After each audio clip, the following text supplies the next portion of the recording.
আসসালামু আলাইকুম। কেমন আছেন সবাই? আশা করছি আল্লাহর রহমতে ভালো আছো। ইসলামী গল্প শুনতে ভালো লাগলে আমার চ্যানেলটা সাবস্ক্রাইব করতে ভুলবেন না। শুরু করছি আজকের ভিডিও। মানুষ এবং কুকুর ইসলামিক গল্প, the man and the dog. শিশুদের জন্য একটি ছোট ইসলামিক গল্প যার লক্ষ্য তাদের নৈতিক মূল্যবোধ শেখানো। এটি আপনার বাচ্চাকে হৃদয়ে প্রাণীদের প্রতি করুণার বীজ রোপণ করবে। একদা এক লোক ছিল যে মরুভূমিতে হাঁটছিল। সূর্য জ্বলছিল এবং এটি নিষ্ঠুরভাবে গরম ছিল। লোকটা অনেকক্ষণ হাঁটতে হাঁটতে ক্লান্ত হয়ে পড়েছিল, যেমন সে মরিয়া হয়ে কিছু সন্ধান করছিল। তার মনে হলো তার যে গলা তার চারপাশে মরুভূমির মতো গরম এবং শুকনো।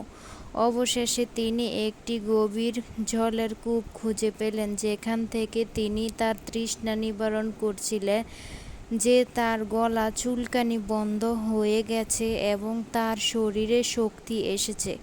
সে আবার আশাবাদী হয়ে আবার চলতে শুরু করলো। হঠাৎ তিনি একটি কুকুরের সাথে দেখা করলেন যে তৃষ্ণায় নিঃশ্বাসে হাঁপাচ্ছে।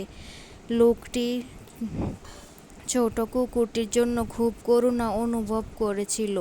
সে তার কষ্টের সাথে সম্পর্কযুক্ত হতে পারে, কিন্তু গভীর কূপের পানি তাকে পান করাবে কি করে? একটা সমাধান না হওয়া পর্যন্ত সে ভাবতে থাকে। সে তার জুতো খুলে জল ভরে গরিব কুকুরের মুখে নিয়ে এলো। কুকুরটি তার হৃদয়ের তৃপ্তিতে পান করছিল।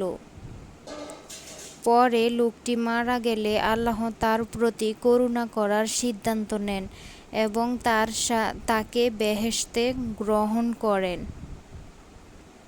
কারণ ছোট কুকুরটির প্রতি তার করুণার কাজটি ছিল তার হৃদয়ের পবিত্রতার প্রমাণ। আশা করছি তোমাদের ভালো লাগলো। গল্পটা মন দিয়ে শোনার জন্য অনেক ধন্যবাদ। ভালো থেকো। আল্লাহ হাফেজ।